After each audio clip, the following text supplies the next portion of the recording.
Muraho mwese mwaramutse neza.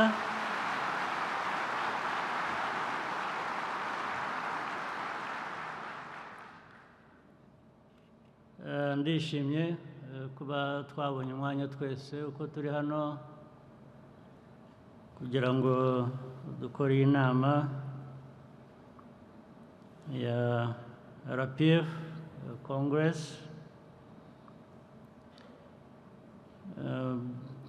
Inama rero nk'izi zibaye nyinshi kenshi, ndizera ko buri nama ibaye ifite ibyidufasha, ibyitwungura kugira ngo dukomeze twubake umuryango wacu wa RPF, ari nako twubaka igihugu cyacu.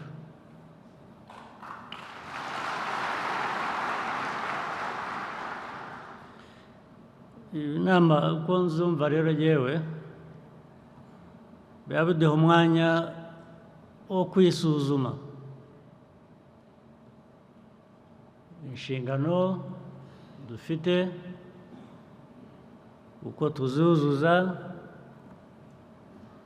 ibibazo bihari ari mu muryango, ari mu gihugu, ari ndetse ku isi hose, kuko duhura nabyo, uko tubyifatamo cyangwa uko twabyifatamo kugira ngo dukomeze dutere imbere. Nizere ko ibyo tuganira hano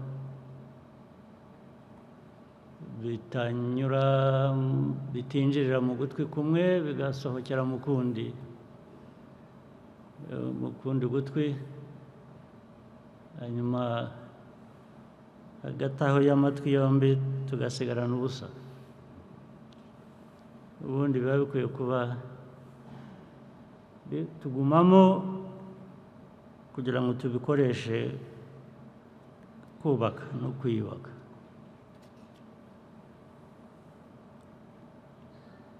Uyu mwanya ndagira ngo nanone tube twawukoresha dutya,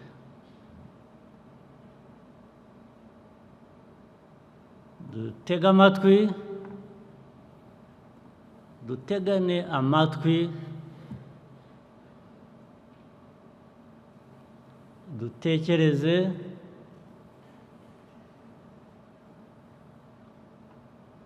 tuvuge ibituri ku mutima cyangwa uko twumva ibintu. Buri wese atanga ibitekerezo bye uko abyumva, ndetse abantu babaza ibibazo bumva bikwiye gusubizwa, wenda badasobanukiwe, bijyane ubundi n'umuco dukwiye kuba dufite. Wenda bamwe buzuza abandi ukabananira, ukabagora uwo muco. Ubundi muri RPF cyangwa ibindi byose dukwiriye kuba dukora mu kubaka igihugu cyacu,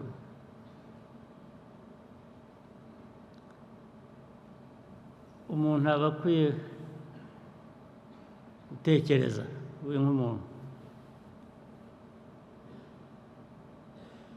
mbese akitekereza, agatekereza inshingano afite zimuganisha cyangwa zimuhuza n'abandi,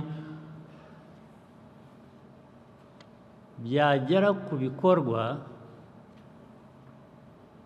tukabikorera hamwe. We should be thinking independently, individually, but most importantly, act collectively nibwo bigira akamaro, nibwo bigira umusaruro, kuko turi hano twese buri wese afite ibimureba ku giti cye, ubuzima bwe, ariko ko duhuriye hano biratwibutsa ko nyine dufite byinshi duhuriyeho. Mu bikorwa rero niho hambere dukwiye kuba duhurira. Ntibibujije abantu no gutekerereza hamwe, ariko muri bya bikorwa niho bigaragarira, niho bizira, ariko bitabujije umuntu gutekereza ku giti cye ndetse gukora ibimureba uko abyifuza. Ariko hano ni ibintu bibiri bihura, ni ibitureba nk'abantu buri umwe ku giti cye, ariko noneho ni ibitureba dukwiriye kuba dukorera igihugu cyacu, Abanyarwanda n'abandi bose batuye u Rwanda.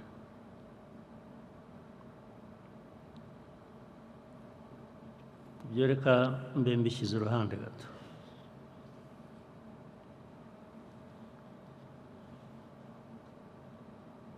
Musubire ku byo kwisuzuma, gushaka uburyo RPF ibaruta mu myaka benshi muri mwe,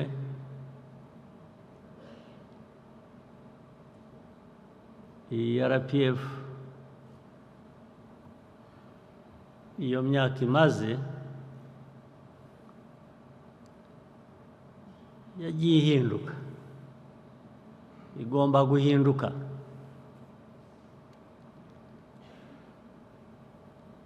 Igahinduka buri gihe bijyanye n'ukuntu isi ubwayo ihinduka. Isi tugezemo uko iteye ubu, RPF yaba irimo, twebwe abanyamuryango ba RPF twaba tuyirimo, tuyibamo nk'uko twayibayemo imyaka 30 ishize, haba hari ikibazo, haba hari ikibazo kinini cyane. Ari uru Rwanda, ari iyi si turimo, tugomba kubibamo nk'uko bimeze. Ubu ni ukuvuga ngo kuriya guhinduka kutugiraho ingaruka iyo utajyanye n'iyo mpinduka, byakwica ugapfa neza, ukabura no guhamba.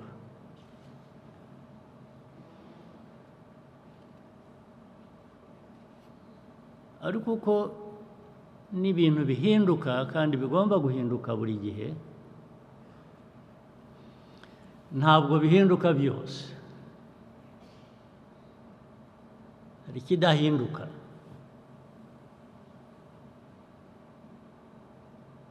Ikidahinduka ubundi nicyo uri cyo, ndetse n'icyifuzo cyawe cy'uko ukwiriye kuba ubaho cyangwa wumva ibintu bijyanye n'iyo mpinduka. Hari ikidahinduka.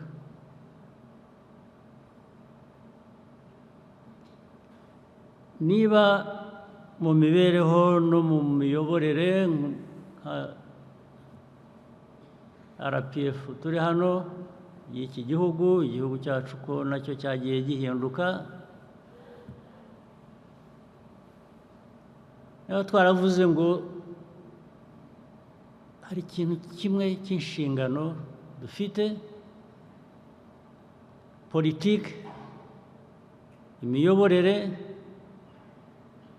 bizima ni ibihe? Reka mvuge nko mu miyoborere, mu bintu bizima dukwiye kuba dukora, kugira ngo biri no mu mateka yacu no mu mvugo yacu no mu ngiro twifuza. RPF yaravuze ngo tugomba kurwanya ruswa.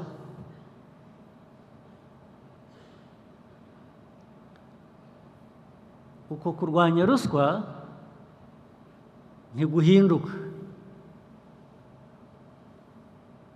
Kiriya gitekerezo cyo kurwanya ruswa imyaka 38 cyangwa ishize,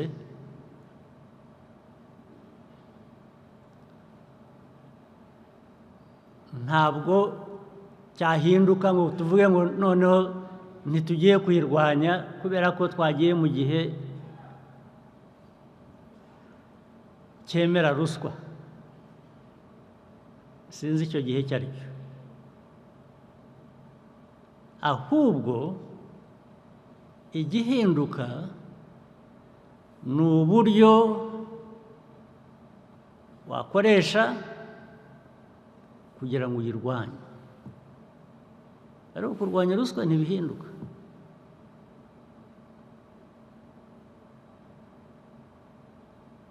The methods you use to fight corruption, depending on the circumstances and the changes that have happened,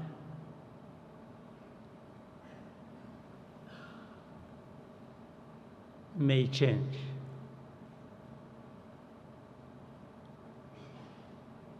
But the idea to fight corruption does not change.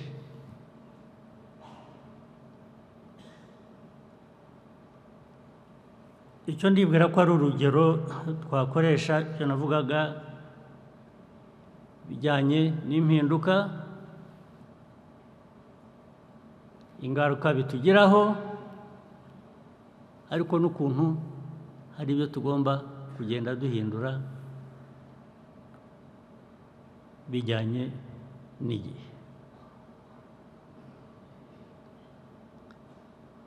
RPF rero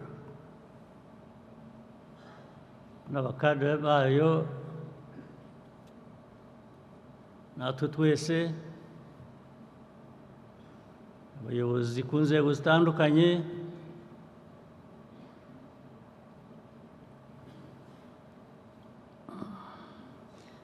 iyo mitekerereze yo guhindura ibintu no guhinduka ariko ukagumana intego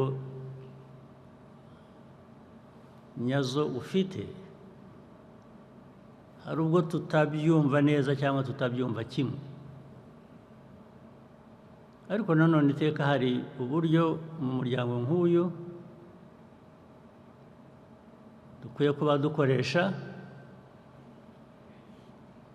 kugira ngo ibyo byose bishobore kubonerwa umuti, bigire umurongo bikurikiza. Ndetse rimwe na rimwe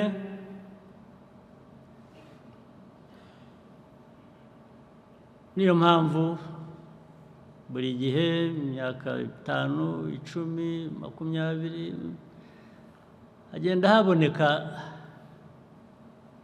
abo bigora kujyana n'ihame rya RPF rituyobora, irimo ibindi bice, bakagenda batakara mu nzira.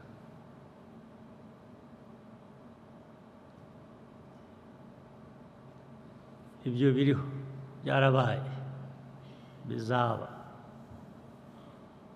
ariko RPF igomba gukomeza gutera nk'uko ikwiriye kubitera muri iriya si igenda ihinduka, kandi RPF nayo igenda ihinduka uko bikwiye. Hari abato bari hano benshi, ari nabo benshi cyane sinzi, ariko ni benshi.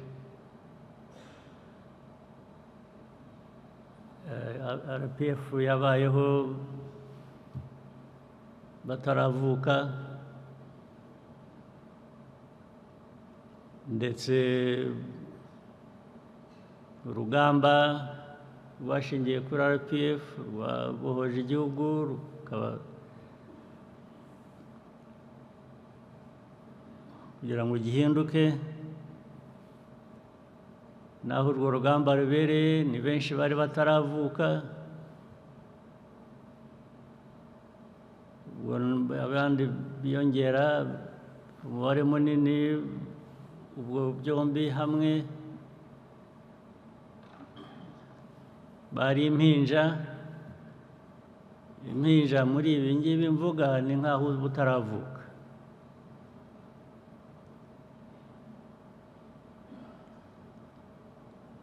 Ariko iyo abo bataravuka nabo bari impinja, ubu aho bageze bari hano, ni abayobozi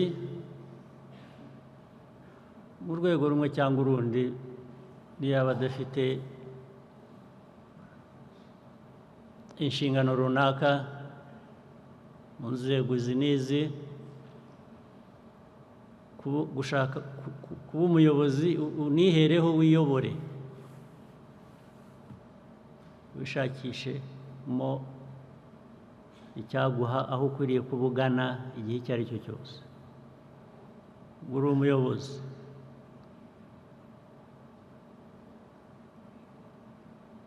iyo urwo rubyiruko rugenda rukura,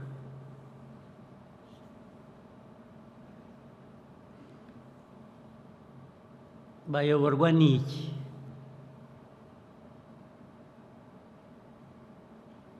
Bareba he? Bashakisha he ikibafasha kumenya aho bagana? Bareba he handi hatari kuri twe abakuru?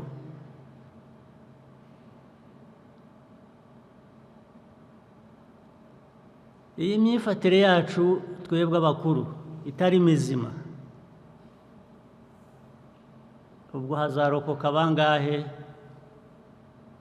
kuri abo ngabo baturebamo bakadushakamo icyabayobora mu buzima bwabo, ikizatuma ndetse bashobora kuyobora igihugu cyabo igihe cyabo cyageze. N'ubu bamwe kuri bo igihe cyarageze, babihera he badahera kuri ariya mateka na ya mikorere na ya myumvire twavuze mu mwanya ushize? Bahera he? Inshingano rero dufite ni inshingano yemereye cyane, ntabwo ari ibintu biza hano gusa abantu bakaramukanya bagahoberana ntibaherukana, twarangiza tugataha tugasubira uko twaje hano. Niho navugiraga ko n'uyu mwanya biba bikwiye kuduha muri twe kwisuzuma no gutekereza ibyo dukwiye kuba dukora n'aho tugana.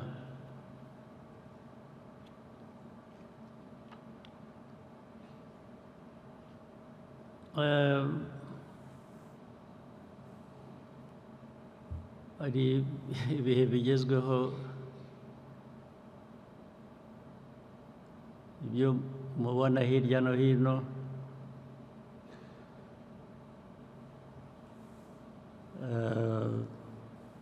nabyo bya politiki bijyanye na politiki by'urubyiruko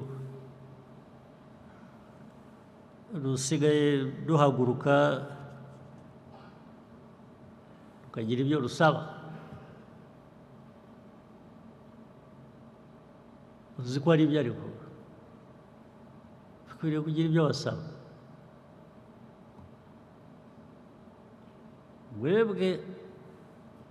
twebwe RPF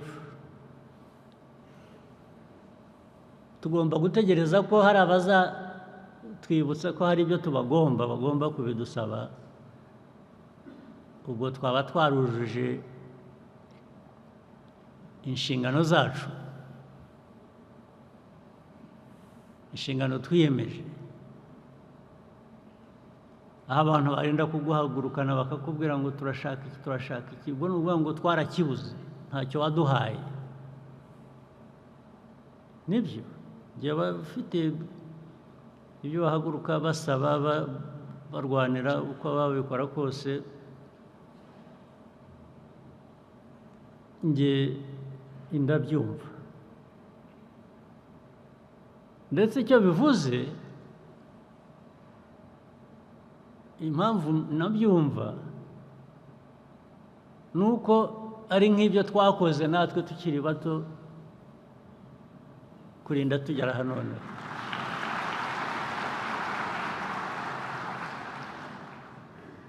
urugamba rwa RPF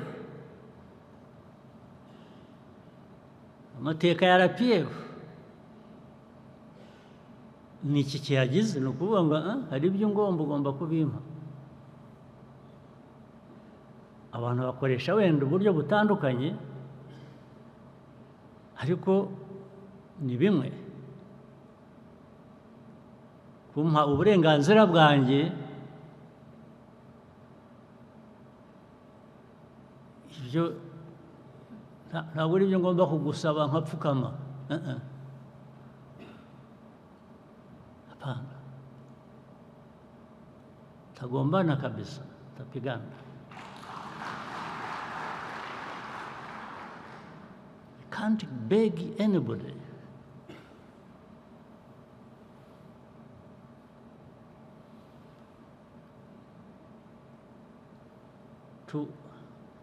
I don't expect anybody to give me my rights as a favor she's doing to me. Hapana. So,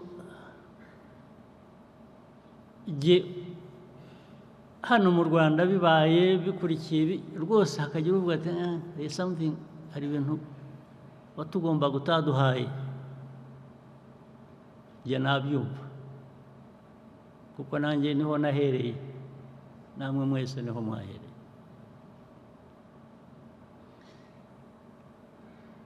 but then inama nk'iyi umuryango nk'uyu ikitugize kitubeshejeho inshingano dufite ni ukugira ngo igihe ari twe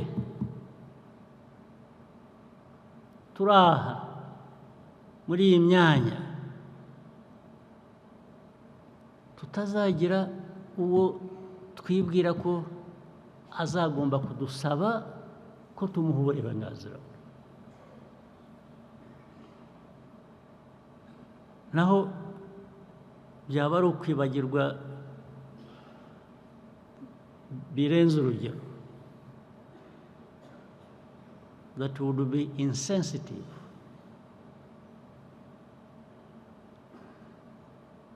The right you demand is the right everybody has a right to demand. Ukuvuga ngo mu mikorere yacu tugomba gukora ku buryo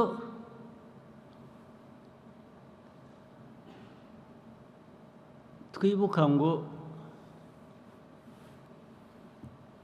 hari inshingano dufite abantu batagomba kutwingingira batagomba kudusaba tugomba kubagezaho cyanze bikunze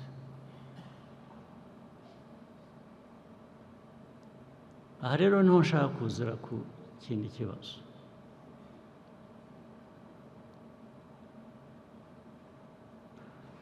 Ubu tumaze hano RPF baye muri leta nitwe rwose ibintu byose bishingiyeho.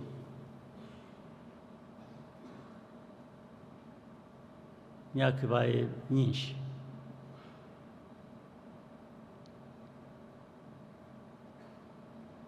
Tujye twisuzuma buri gihe turebe ukuntu twuzuza iyo nshingano. Ndahera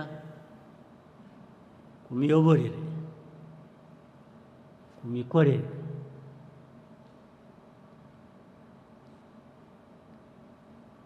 muhere ku nzego aho uhera hose. Washaka uhere ku nzego zo hejuru, ushaka uhere ku nzego zo hasi. Ikigenda kigaragara kuva ku nzego zo hejuru ujya ku zo hasi cyangwa kuva hasi ujya ku zo hejuru ni iki? Mukwiye kuba mukizi, mukibona, muzi ngo aha ngaha hari ibitagenda neza, bigahera ko bishyirwa mu buryo, ku buryo bwihuse.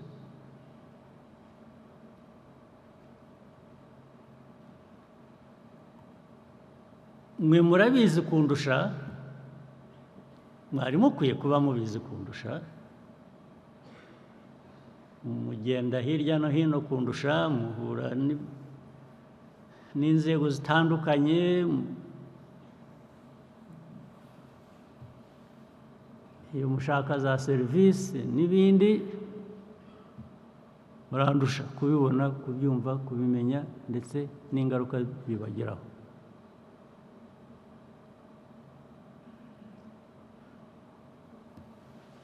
Yewe ku rwego ndiho cyangwa inzego zimwe bamwe muri mwe muriho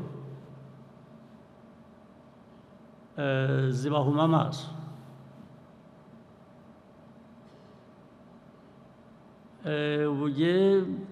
Iyo nsitaye abantu barahurura bakundamira ngo ntagwa hasi, nakorora bakiruka bajya kunshakira umuti, ubwo ni ukuntetesha, ariko nizere ko atari ugushaka kumpuma amaso.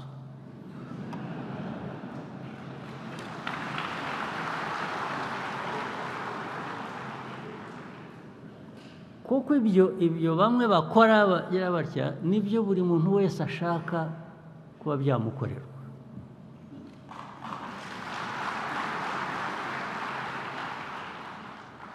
Niba akeneye umuti yarakwiye kuba awubona. Niba akeneye transport kuva aha kujya hariya aba akwiye kuba abibona.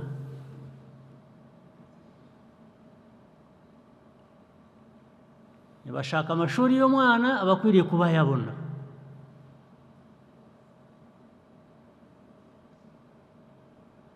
Byinshi bimeze gutyo. Ibyo tubibaza nde?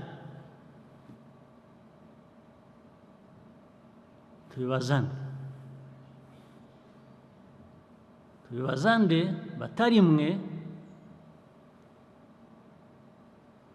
ndetse kugira ngo bitazarinda kuvamo ko hari ababibabaza ku ngufu.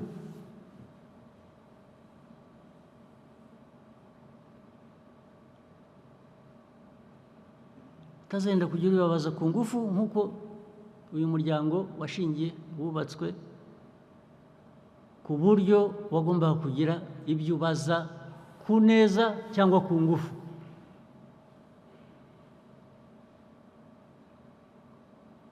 Buri muntu wese afite uburenganzira, utabimuhaye ku neza ukwiye kubikubaza ku ngufu.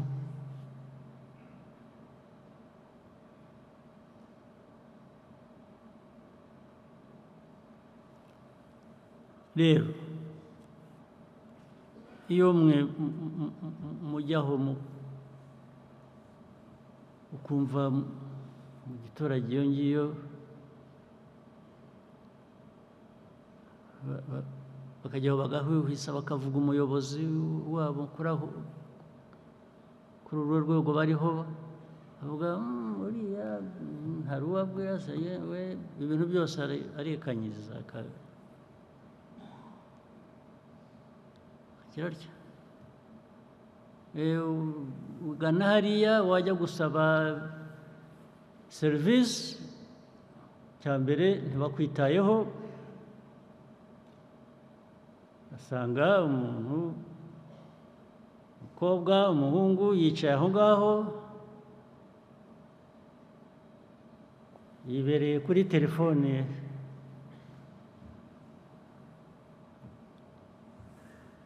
arakora ibyo akora sinzi ibyo ari byo ukicaraho ukamusaba serivisi ukaba yanagutuka rwose nubwo yicaraho utegereza cyangwa wagomba kubiguha ntahari genda ibyo ni ibyo mpimbye murabizi cyangwa ntabwo mubizi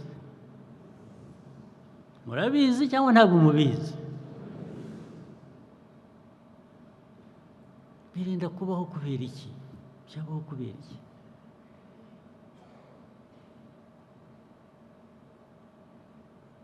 cyabaho kubera iki muri mwebwe bayobozi ari abari hano ari abatari hano banyumva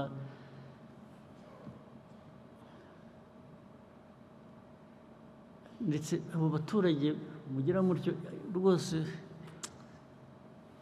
wampa kubera ko wampa ngo bishyire hamwe baze bagukubite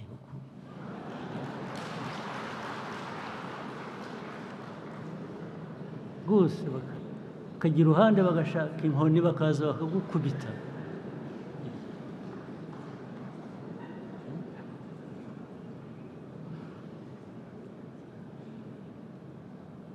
aho bijya kubera bibi rero ubwo nubwo nifuza ntyo nzi ko bidakunda iyo umuco mu buyobozi umaze kugera ku rwego ari mubi ba bantu mvuga ngo bakwiye gushaka inkoni bakagukubita basa n'abumiwe barekeye iyo baragowe baragowe babivaho ndetse bazi ko bigomba kuba gutyo ko abantu bagomba kubaho batyo abantu barinda kumera gutyo muri hehe abantu barinda kumirwa bakirirwa biruka inyuma yanyu mwebwe mu bayobozi kubera iki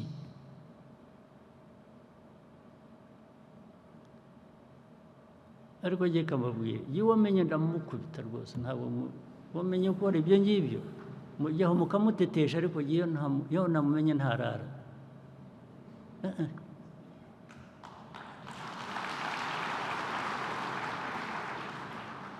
ngabo ba meya uheruka ejo bundi ninde ni Kayonza ni aba Kayonza ni bande hano ni Kayonza ni habaye iki local government minister ari hano yes habaye iki muri Kayonza ubwo rega nabwo ndavuga urugero rumwe mu ngero igihumbi nazibaha ariko reka duhere kuri urwo ngurwo. Your Excellency muri Kayonza habaye ikibazo cy'ubuyobozi butita ku baturage kutamenya ibibazo bafite ariko no kudakorana kutumvikana hagati y'abayobozi bituma rero bapfiki hagati yabo icyo batumvikanaho niki nuko nibyo bagabana baba bibye niki ni abayobozi batavugana navuga ko ari imico mibi yo kudakorana bigatuma n'ibyo bashinzwe gukurikirana mu kwita ku bibazo by'abaturage nabyo bidindira abaturage bakabura batabaza kandi abayobozi bahari. Nyuma byaje kugenda gute? cyavuyemo nuko abaturage kubera kuburira icyizere abo bayobozi bageze aho bitabaza abahisi n'abagenzi by'umwihariko ku bibazo by'amapfa yari yatewe n'izuba ryinshi. Izuba se uwo muyobozi yari gutanga izuba ntabwo ari byo ndavuga yakoraga byaje kubaviramo uko byaje kuba n'iki. Yes sir, bifite aho bihuriye kubera yuko ubusanzwe abaturage bagaragaje ko bafite ikibazo ko bashonje, leta ifite uburyo yabagoboka, ariko icyo gihe kubera ko abayobozi bari bahugiye mu kutumvikana ntabwo babashe kubikurikirana. Bari bahugiye mu ko bo batari bashonje, bo ntibari bashonje ga nicyo kibazo. Yes sir. Ntibumva babaganyira bashonje, ntabwo kutavugana nuko nabwo buri wese yari afite ibyo akora bimuha ibyo abandi badafite. Hanyuma uko byagenze rero ni uko abayobozi babishinzwe babonye ko abayobozi badakwiye gukomeza kuyobora akarere babakuraho. Byamaze igihe kingana iki? Your Excellency, byamaze igihe kinini kuko baganirijwe inshuro nyinshi n'inzego zitandukanye, ariko gufata umwanzuro nyirizina wo kubakuraho ugeranije n'ibibazo byari bihari byaratinze. Yes, bitinda kubera iki mwebwe mwicaye aha ngaha ku muhanda? Ari abari muri minisiteri bashinzwe, ari abandi babibona, ari ku zindi nzego, birinda gutinda bikagira ubwo bigeza abantu hariya kubera iki? Ntabwo ari we ikibazo, ntabwo ari we nkibaza gusa, ndakibaza aba bantu bari hano bose ku nzego zabo, buri wese ku rwego. Icyo mbibabariza mwese ni uko ibi bivuzwe n'ubwo bivugwa i Kayonza biri n'ahandi hose bimeze gutyo. Biba mubireba mukabyihorera, nibyo binavugaga, kubera ko abayobozi bo baba badashonje, bo ntacyo babuze, ntabwo bita ku bandi bakeneye bo ibyo bashaka abo ngabo.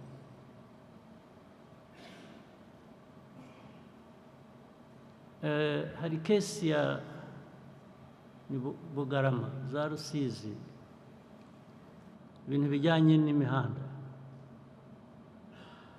babicariye umwana wa infrastructure. Yes, mumbwire kiriya kibazo cy'umuhanda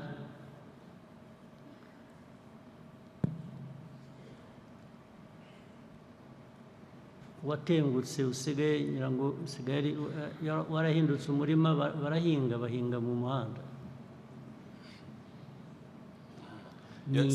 Byarinze bigera hariya kubera iki? Icyo kintu icyo kibazo cy'umuhanda nyirango nakivuze hariho nigeze kujyayo ni 2017 ni ibintu mperuka kera, ariko umuhanda warasibye. Ejo bundi abantu barinda umutekano nibo babimbwiye rwose, badafite ahantu banyura, badafite uko bagenda. Ikibazo cyagenze giti minisita? Mu by'ukuri Your Excellency, twavuga ko habayeho uburangare ku rwego rwacu nka ministry mu guhitamo ibishyirwa imbere mu bikorwa by'imihanda, kuko hari imihanda myinshi yakozwe kuva byavugwa mwabisaba ndetse n'abaturage babisaba kuva imyaka yashize 2017, kuko mu by'ukuri uriya muhanda warangije ubuzima bwawo wari wagenewe muri 2017. Kuva icyo gihe umuhanda wari ukeneye guhita usanwa.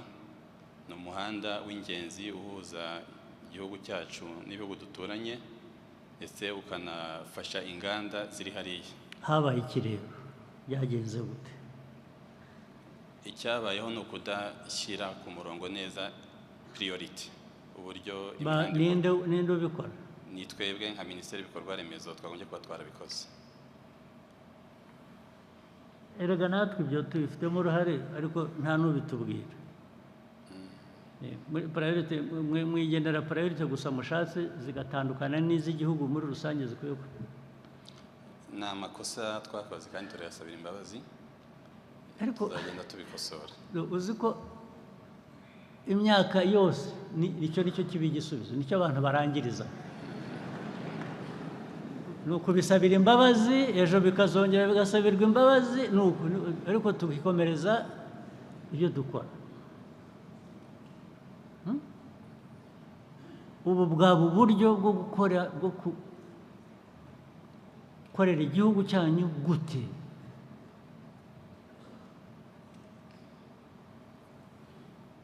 Ariko uravuga ko amafaranga yabuze yo gukora uwo muhanga? Ntabwo amafaranga yari yabuze, ahubwo ni ukudashyira ku murongo neza ngo tumenye ibikwiye guherwaho n'ibikurikira. Ibyo se bizakorwa nande? Tuzabikorerwa nande?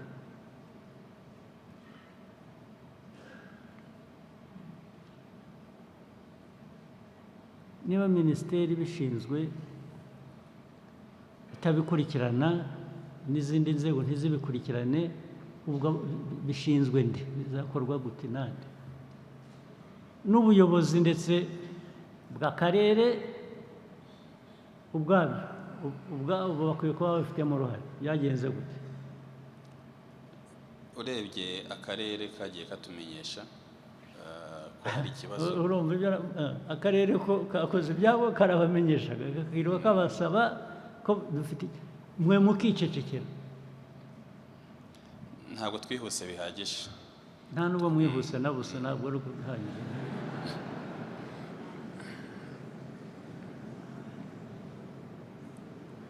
Ariko se ibi bigenda bigaruka, imyaka ikaba 5, ikaba 10, ikaba 15, ikaba 20, muragira ngo abantu bagire bati?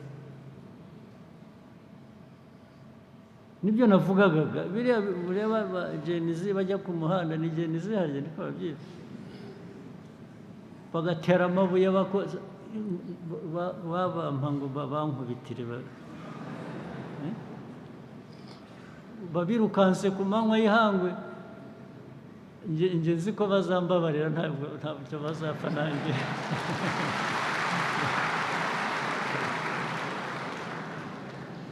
Bazi ko ntabarimo kabisa abantu bakora ibintu nk'ibyo ngibyo. Ariko rero ikibazo ni uko abamvuga ngo bampa ngo bankubitire nabo ni Genizi. Ubwo se bizagenda gute? Namwe ko muri urwo rugero, ubwo murakora, ubona iki kibazo yakigenza ate?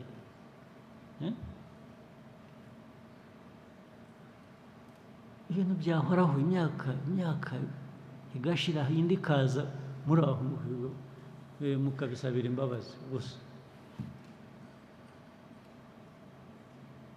Uzi akantu kamwe maze kuvanamo muri ibyo bicaje,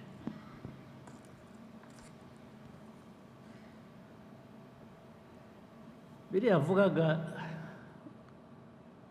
bisa n'ibitagira priority, ngo bagize, usibye ko batagize priority bakora bakanabitindana.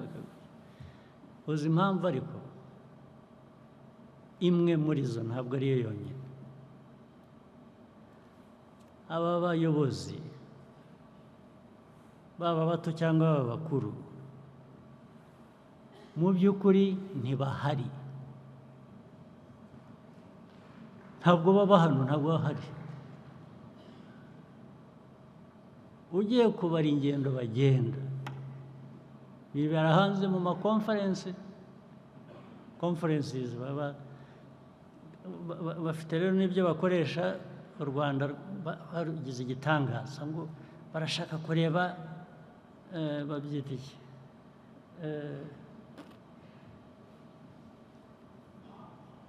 best practice. Ngo best practice iba mu Rwanda, ngo bakirwa bahamagara. Ubu abona ba ministers nka 5 6 kugera ku 10 bose barandika basaba kugenda nkabaza barajyahe ngo bagiye baramutumiye kandi biri important ko bajyayo bagiye gutanga amasomo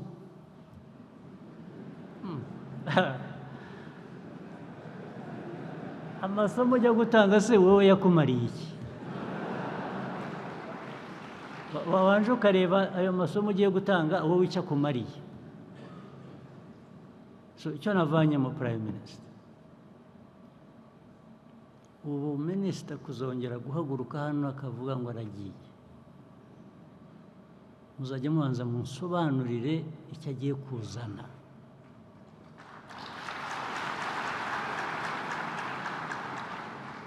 kiruta icyo yarakwiriye kuba atanga ku banyarwanda kuba ari hano ariko iri genda ryandambiye prime minister undebe unyumve ngo ryandambiye murabyumva n'aba ba ministers bamwe bari hano mu nyumve iri genda ryabo ryandambiye muzaye mubanza musobanurire neza si ukubisobanura neza gusa muzajya munabisobanura mu gihe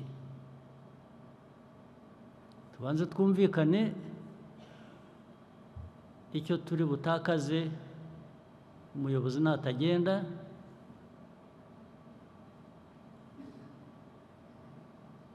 natajya hariya bamutumiye icyo turi butakaze ni iki ndashaka kukimenya ariko icyo gihe bikwibutsa n'icyo uri butakaze nibaramuka bagiye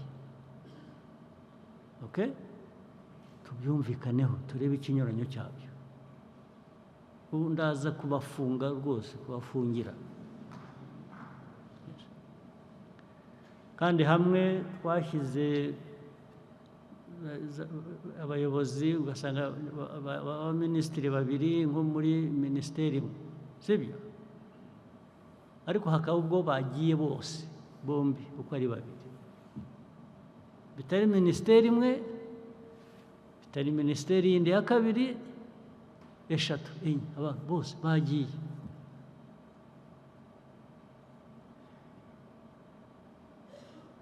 kandi uko bagenda rero nabyo mubimenye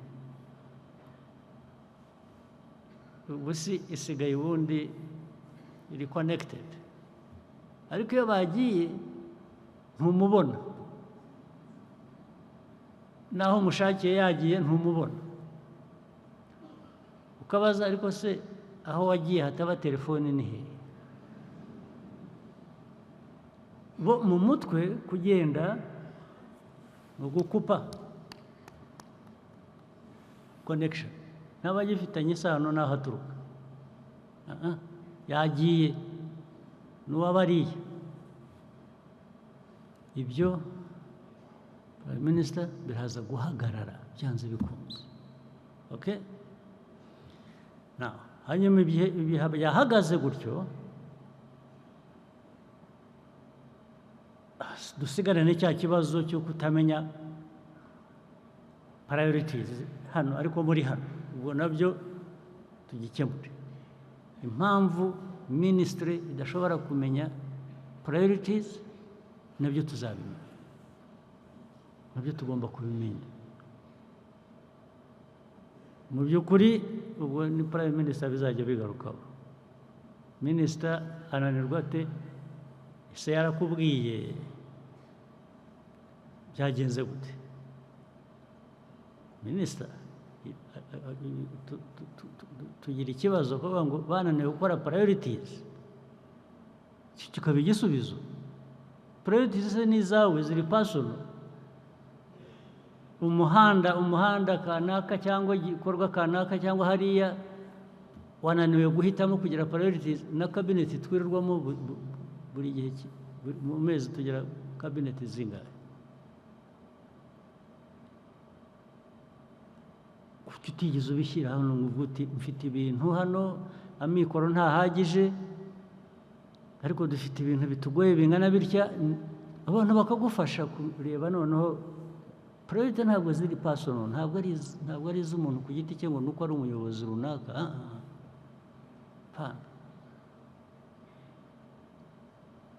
Priorities ni iz'igihugu. Decisions zigomba kuba zijyanye n'inzego mu buyobozi bw'igihugu zizwe.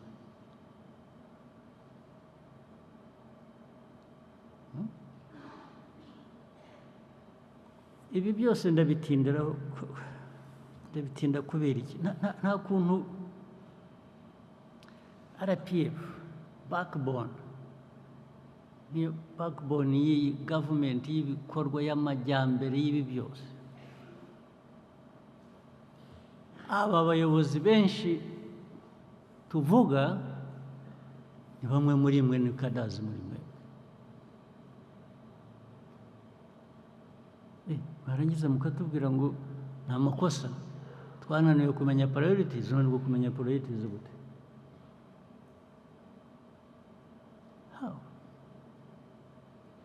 Cyangwa abantu bajya hariya bakangiza, amezi 6 agashira, umwaka ugashira, erega bamureba babizi. Nibyo nabazaga Minisitiri wa Local Government, biriya bya Kayonza byari bizwe, byamaze igihe bizwe. Ubu mwaracecetse, mwahisemo ba Kayonza n'abandi babizi babishinzwe, mwahisemo kubiherekeza uko bimeze ngo abaturage bagere kuri uriya rwego. Murashaka ko bagera bati? Murashaka ko abaturage bagera bati? Cyangwa murumva inshingano za nyirizi? Ubwo se bijyanye na RPF n'amatwara yayo mashya ni iki? Amatwara mashya ya RPF ni iki? Cyangwa n'aya mbere n'ubundi mugomba kuba mwarabeshya gatari ko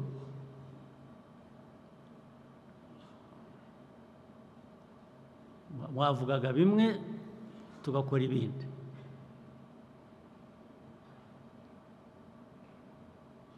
Ibyo RPF bavuga, iyo abantu bashaka impamvu, hari apologies nazumvise, hari izindi mpamvu. Ubu nitugaruka ku muryango nyakuri, microphone,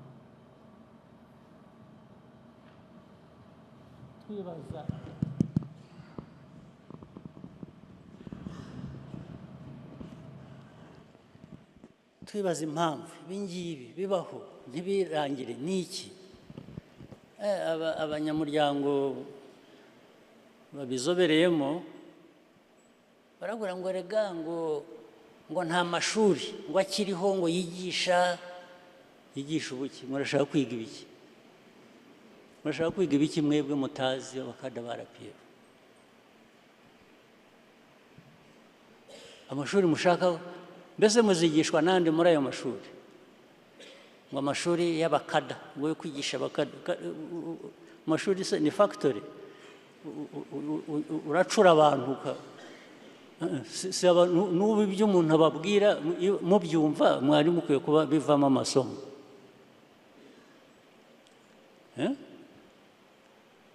Ko nshimye iby'amashuri atakiriho yigisha ubukada, ntabwo ndabyumva ngewe, muraza kubinsobanura. Kwigisha ubukada ni iki? Ababyize se bakwiriye kuba banigisha bo, kuki nabo bakora ibyo ngibyo kandi bazajya banyuranye n'ibyo bazajya kwigisha? What is the explanation? Ibisobanuro ni ibihe?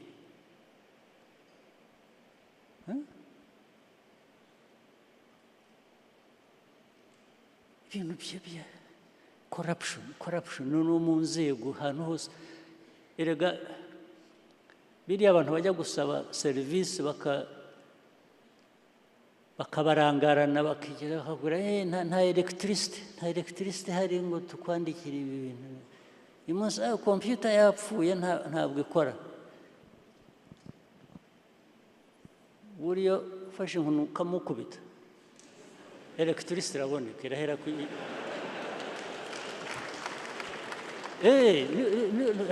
ndababwira buriya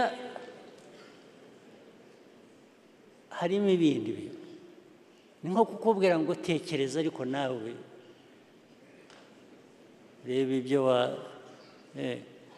reba ibyo wampa nkwihutishiriza kandi koko yabanje kukubwira ko electricity ntayihari computer yapfuye iki ukagira utyo ukamuha envelope arahera ko electricity irahera ko iraboneka ako kanya uwo mwanya electricity iraza ariko koko mwebwe bakada muri aha ngaha ku nzego izo ari zose ubuse tuvuge ngo mwe mu bahandi ibyo ntimubibona ubu murabibona mukabyemera bikababamo mukabyihanganira koko mwarangiza mukaza hano ukeneye amashuri ukeneye amashuri umuntu kukubwira ngo ntuzafate ruswa iryo somo baryita irihe kuzajya kukubwira ntuzica abantu ntuzagire utya nibabaha Bibiliya akaba arizo musoma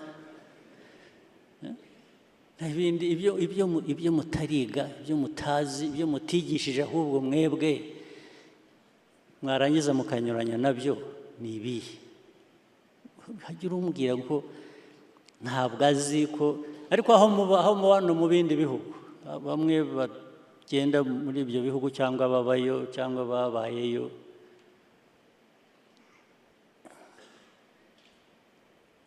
ibintu bikorwa bite ariko ushobora kuba hari aho mwabaye bikorwa gutyo hari abaturanyi dufite benshi bakora batyo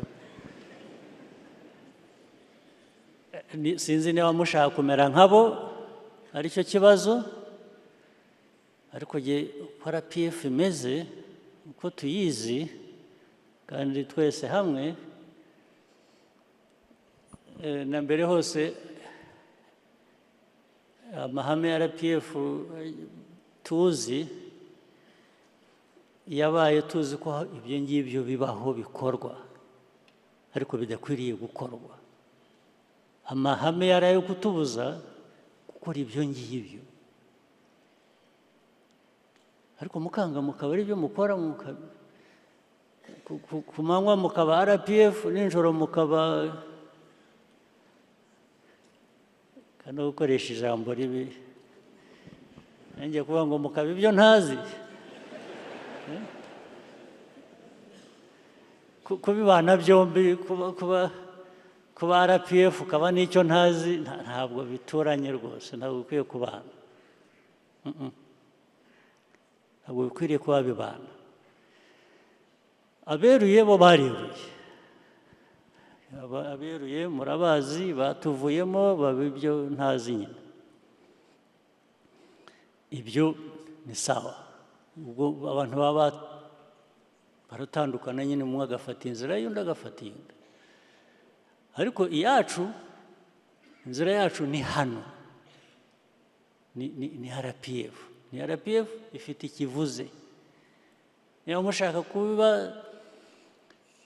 subiramo ngira ngo secretariat cyangwa izindi nzego zizabakorere bwa tapes bashyireho nk'uko twaririmbaga iyi ndirimbo babaririmbire amahame ya RPF mujye mukagendana mugashyire mu gutwi ugende wumva ibyo ngibyo urebe ko byajya bikwibutsa niba ari byo mukeneye ariko ibi bintu bihoraho bikira bityo erega ubu turishimira ko hari byinshi bimaze kugerwaho ntabwo urebye imyaka 30 ishize ntabwo ntawavuga ngo ntareba ko hari ibyakozwe, ariko ibikwiye kuba byarakozwe iyo dukora neza, dukora ibintu bizima, iyo biza kuba byikubye inshuro ebyiri uko tumeze ubu, mwari kubyanga, mwari kuvuga ngo oya aho twihuse cyane. N'ubu njya aba bantu mu kabineti, nkabwira aba ministers baduhaye raporo y'ukuntu ubukungu bwakuze neza, uyu mwaka turi ku 8.9%, nkababwira ariko murabizi iyo bitaza kubamo ibyo bibazo bimwe bavuga ngo bananiwe gukora priority n'ibindi by'uburangare hirya no hino n'ibyo bindi, nkabaza Minister wa Finance, ubu iyo tubona 10% twajyaga kubabara. So if you can get 10%, why do you settle for 8%? Kuko 8% irashimishije, iri hejuru ndetse ruta abandi hafi muri aka karere, ariko iyuza kubera ko ufite ubushobozi ubwifitemo wajyaga kubona na 10%. Wanze 10% uravuga ngo reka ngendere kuri 8%, ariko icyatumye utabona 10% ukabona 8 ni amakosa turimo dushobora kuba dukemura.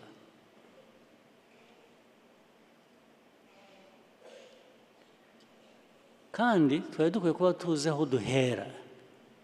Uru Rwanda rwacu n'ingorane zose z'imyaka magana, ariko noneho uhereye ku bya vuba aha, ubu mwumva kugira ngo tuzaveyo tugere aho dushaka, keretse niba mudafite aho mushaka kugera, ambition zacu zibizihe? Ni ukumirwa gusa tukarekera iyo, ariko ambition niba tuzifite, ndetse tukaba dufite ibibazo bimwe bitari n'ibyacu, ahubwo twikorera n'ibibazo by'abandi, isi yose ikaduteraniraho. Ariko njya nibaza niba u Rwanda tugomba kuba turi ibitangaza tutazi, ahubwo kubona isi yose iteranira ku Rwanda, iyo ukareba kuri mapu no kugira ngo bakabona aho kari, ahubwo byari bikwiye kuba bibagora. Ariko ugasanga isi yose yahagurukiye u Rwanda, ariko tukanga tukabinyuramo tugakomeza.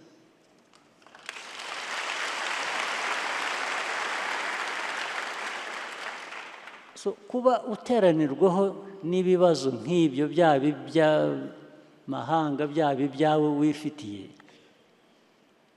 ntabwo waba the same person ukora ibintu kwigoronzora ubwira abantu ko wibagiwe, ko wagize ngo unagize ngo kugira ngo ni iki? If it is this or that, kugira ngo mukunze gukoresha mwebwe leaders ni iki? Kugira ngo ni iki? Ibi sigaho ibi ntabwo bikorwa. Mumbabarire nagize ngo, wagize ngo iki? Batize kugira ngo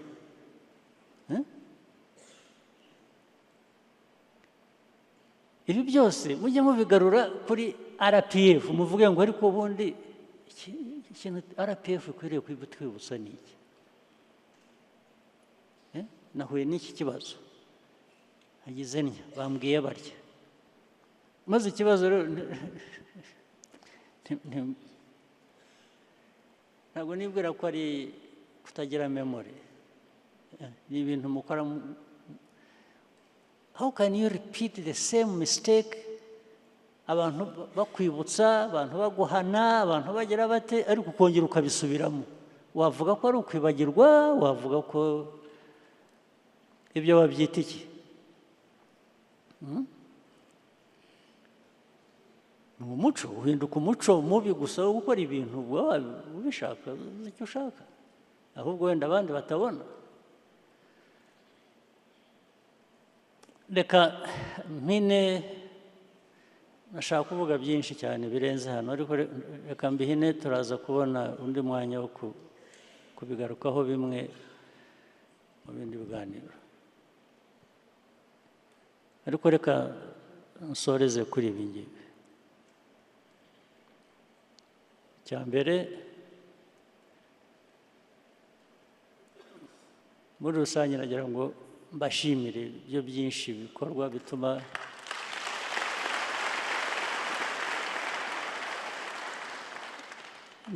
n'igihugu kigera aho kigeze, no muri izo ntambara zose no mu biki bigomba kuba hari byinshi byiza dukora njye ntabona, nkatwarwa n'ibibi mbona bitwangiriza, ariko ubwo ndabibashimiye. Mu nzego nshaka gushimira zindi, inzego z'umutekano, uburinzi,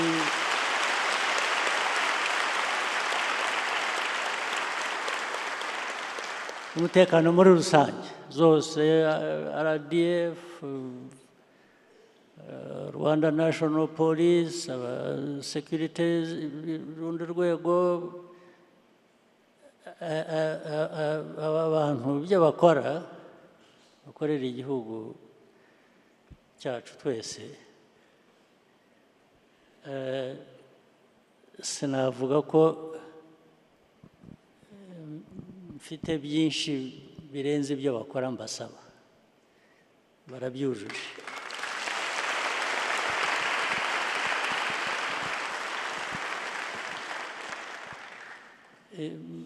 Bishyire mu rurimi rw'amahanga, these forces of ours are the forces I have always wished to have.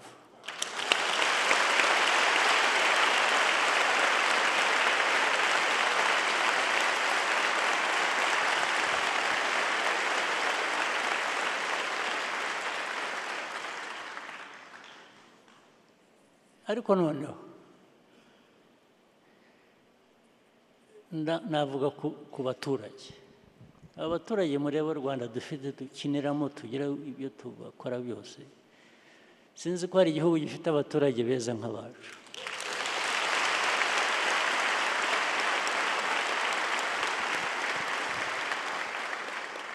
Impamvu ndayikubwira, urebye aho tuvuye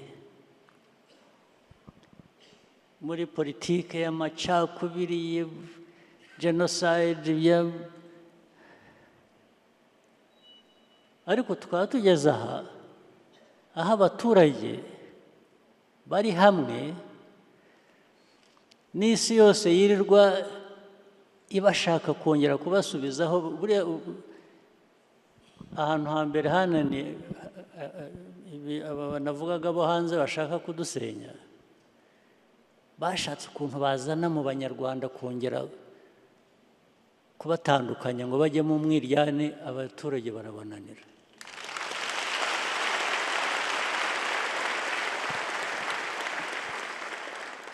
N'abariya bapfumbafu mureba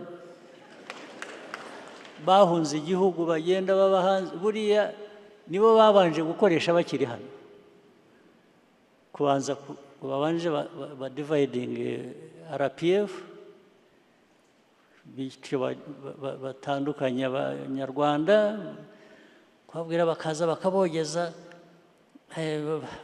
Bariya bose mureba bari za Amerika, bari South Africa, bari hehe, barazaga ariko kabisa mwangiriye neza kwanga hakaza ubuntu buvuye i Burayi bukaza bahisamo bukareba umuntu ngo ariko wowe ngo uzi ko buriya ukwiye kuba ari wowe perezida, ngo buriya kandi ngo wagize utya, erega bikamujyamo ko ukwiye kuba perezida, akabishaka. Ariko kubishaka si icyaha, ariko hari inzira binyuramo.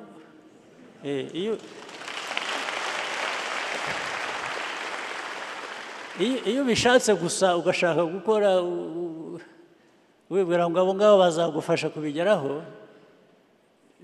bose ku murongo byagiye bibananira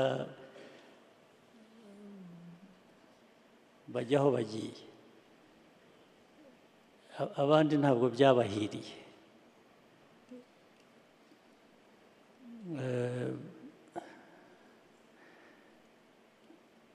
abaturage ureba ubu bwa NGOs ubu buntu birirwa bureba abantu birirwa ko abaturage bakagenda bagashaka kubagira ababo ntibabagira ab'u Rwanda bakabagira ababo niyo mateka tuzi mu bintu hirya no hino ariko abaturage bacu baranze baba b'u Rwanda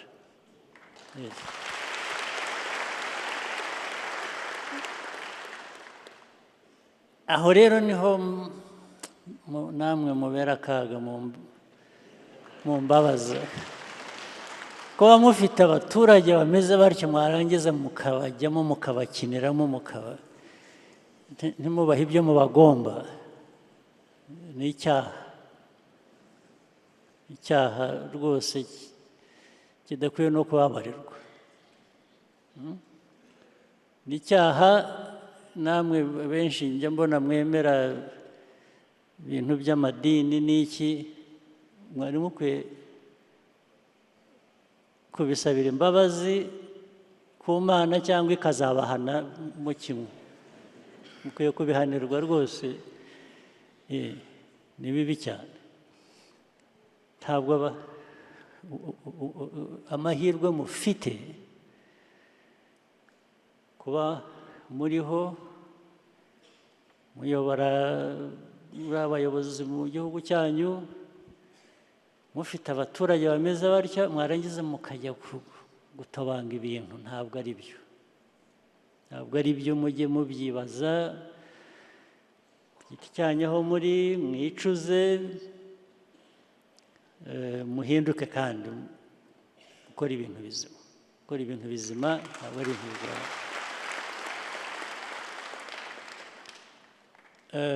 nagira ngo nanone nshimire kandi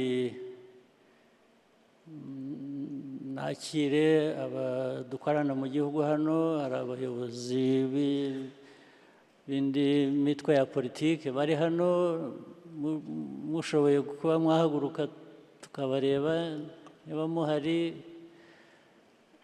nagira ngo mbashimire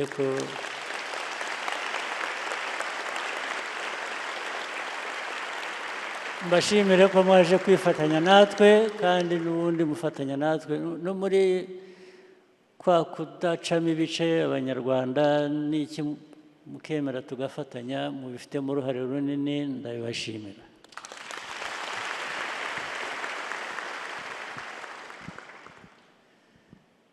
nshaka gusorezaho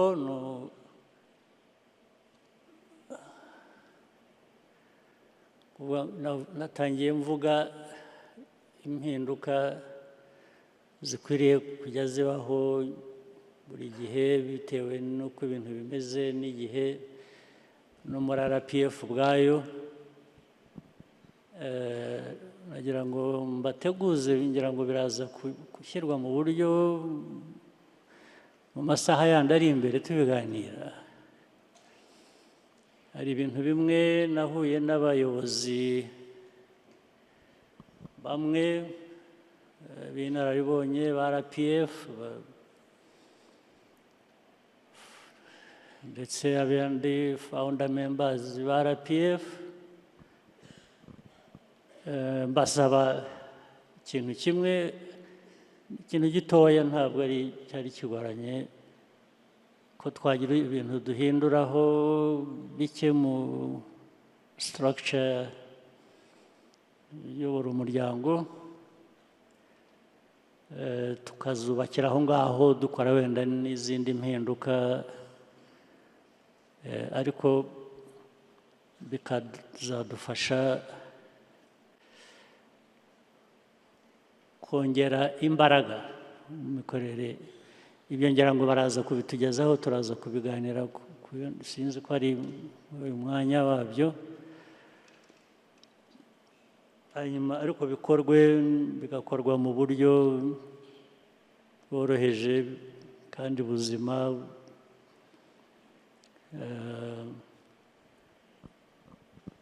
ubwo turaza kubigeraho. Hari icyo tutavuze nibagiwe, nari nzi ko ndi muganira nabo mu bihinduka no muri structure n'iki, nabwo dukwiye kuzashaka nko muri iyo gurupu nahuye nayo ya most senior cadres ba RPF, dukwiye kuzahitamo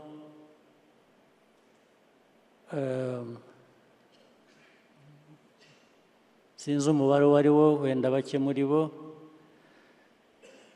ikaba nka kanso ya elders mu bundi buryo,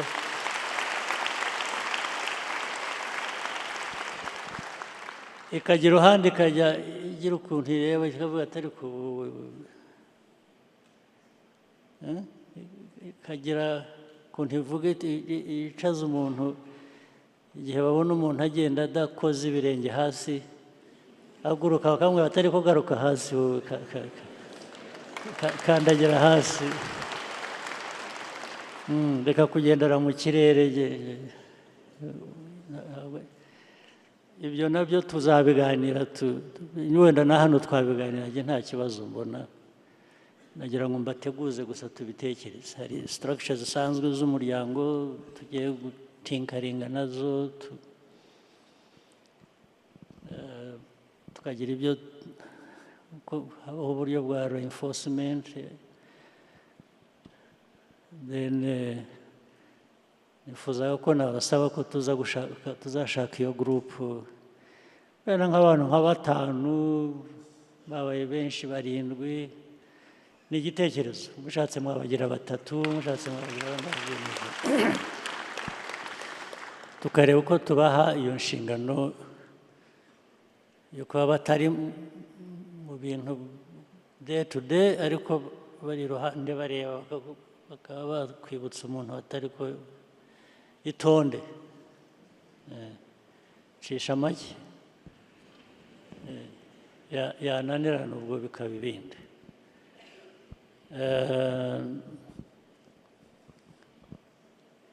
Icyo nashaka kwibagirwa mpora nsubiramo buri munsi, ndongera mbabwire mwese abari aha, dukwiye gushyiraho uburyo tukamenya kuvuga Ikinyarwanda.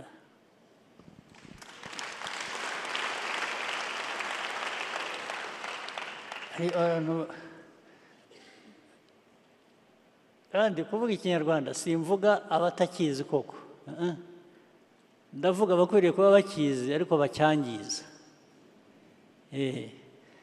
Uko cyangirika murabizi, bakizanyemo amagambo cyangwa ibintu by'aho twabaye twebwe.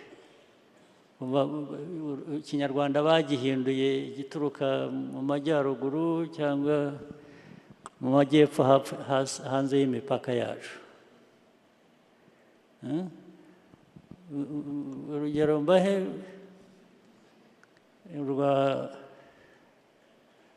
hari ikintu mpora numva kikandya mu matwi nkagira nkumva, nkabwira abantu maze nkunda no kucyumva. Nabonye CDS ari hano,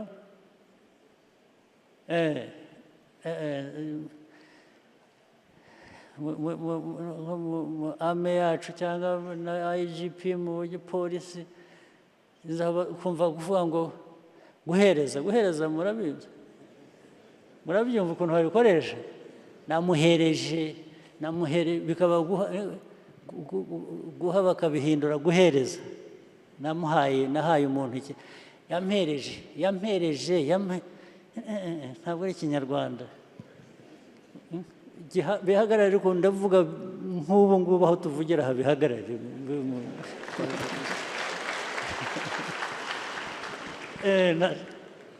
Guhereza, harimo bamwe rero babivuga, ariko nzi aho bituruka nabwo hanze y'imipaka yacu.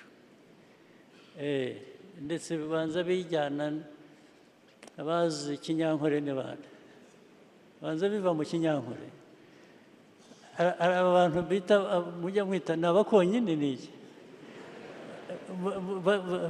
bari hano barapiyevu ibintu byakuhereza muhagarike mu kinyarwanda wenda muri icyo kirimi cyo hanze birashoboka ariko nkababaza kuko nzi ko bafitanye nkavuga nti mwebwe iyo umuntu yaguhaye inka mu kinyarwanda uvuga iki ntabwo yaguhereje inka yaguhaye inka so that is a big difference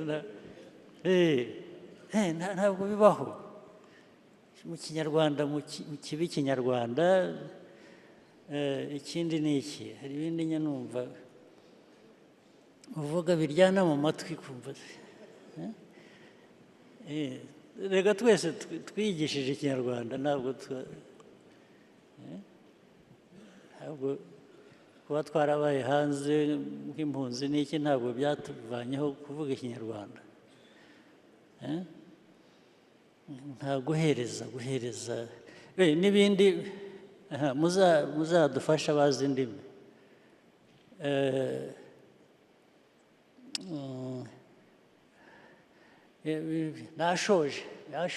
yashoje ibintu byose bikaba gusoza nabyo tuzamenye kurangiza ikintu no kugisoza bikoreshwa ryari cyangwa ryari ariko ibintu byose byabaye gusoza washoje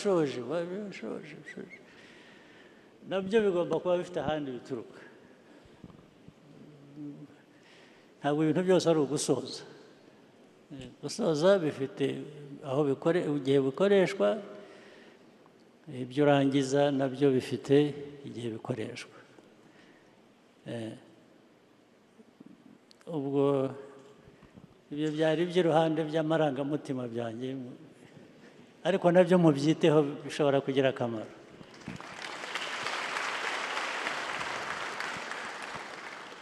ngira ngo rero reka mpinira aha ngaha mbashimira ibindi bigiye gukurikira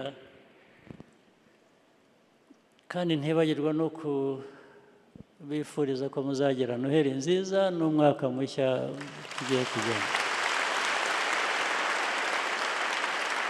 murakoze cyane.